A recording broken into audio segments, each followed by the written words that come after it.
I recently got all achievements in Terraria with my first complete playthrough with my friend, Watching Spirit.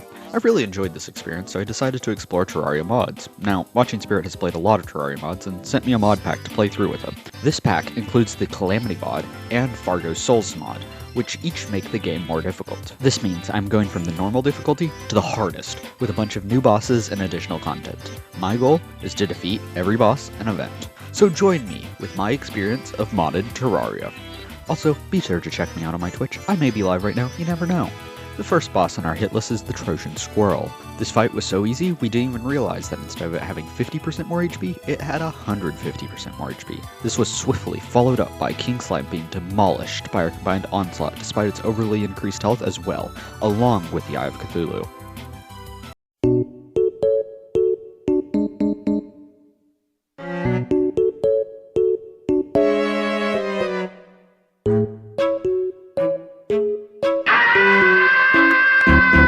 At this point, we noticed the health problem on the Brain of Cthulhu and changed it to desired 50% extra HP. With the HP changed, the brain fell soon after. Continuing on, we have the earliest boss to pose us some challenge, the Desert Scourge. We had attempted this fight several times with the incorrect HP, and even with the HP decrease, we struggled.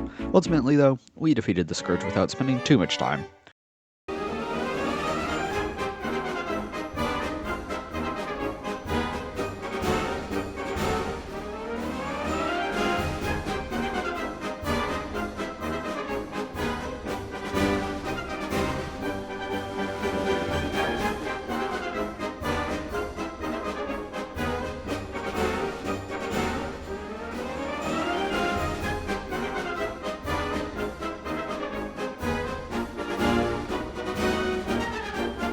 Anyway, this seems to be a good point to talk about the different classes. Terraria has several types of classes, each with weapons, armors, and accessories that benefit that class. At this point, I'm going for a melee build, while Watching Spirit is going for a summoner build. The melee build is advantageous for having quite good damage when you can get hits, and being relatively tanky with the issue of hitting bosses, at least in pre-hard mode. The summoner build is excellent, as it allows for minions to do all the work, while all the player has to do is dodge. This only comes with the downside of being fairly squishy and having to rely on the AI to hit the enemy.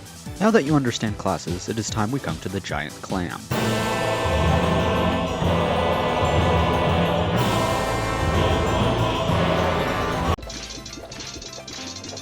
It died pretty much instantly. The queen bee was next, and while I was trying to construct an arena, well, I'll just show you what happened. Jaden, I made a mistake! I made a mistake! Oh, okay. The bees were attacking me and I attacked them back and it just went past the bees and hit the hive. That fight was luckily quite easy, and we continued on by finding Crabulon, which we got on our first try. This was definitely a surprise, as it was one of the only pre-hard mode bosses Watching Spirit had really struggled with in the past. We did a Blood Moon that happened to spawn, and were only surprised with the amount of enemies rather than the difficulty. Maybe you added a mod that makes Blood Moons more difficult? Maybe. Cause what is this? This is ridiculous. There's so many. We followed that up by attempting Cursed Coffin, which we thought would be decently difficult on our first attempt. Then we realized on our next that only one was supposed to spawn instead of two, and it was pretty easy. Now at this point we were on a roll. The Perforator Hide was defeated with ease despite it feeling a bit annoying. Skeletron was shattered on our first attempt. We also did Eater of Worlds at this point, but considering it is the counterpart to Brain of Cthulhu, we were overgeared. And then came the Slime God.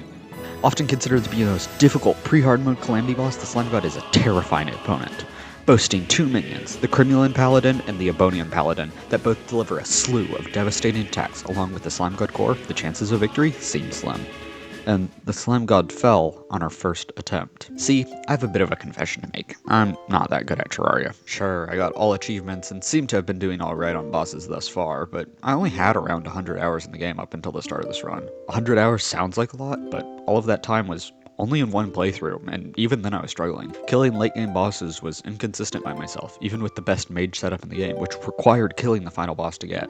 I simply do not have the experience. So based on this, you may be wondering, how am I doing this run?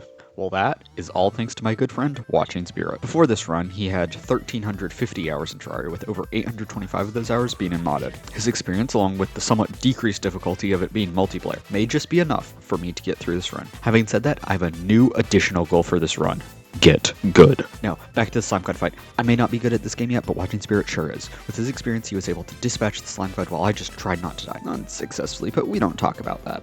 With Slime God down, only a few challengers remained before we entered hard mode. It is important to note, I feel, we were really unlucky with the Goblin Raid event spawning. The Goblin Raid event is easy to the point of being doable pretty much at the start of the game, and has a 1 in 3 chance every in-game day to occur unless some mods changed it, I don't really know. This event is quite important for the sole reason that it is a prerequisite for getting the Goblin Tinkerer NPC, which sells a crafting station called the Tinkerer's Workshop, which allows for the combining and upgrading of accessories. This is really important as this would allow for more buffs and abilities for essentially no cost. So anyway, we only just got to this event by grinding enemies that have a drop which we can craft into a guaranteed spawn.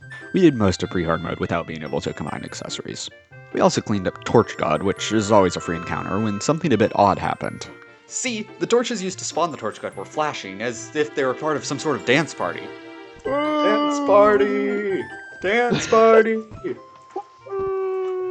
Boom, boom, boom, boom, boom, boom. I don't actually go to parties ever. Is this what they're like? This is exactly what I like. Trust. Okay.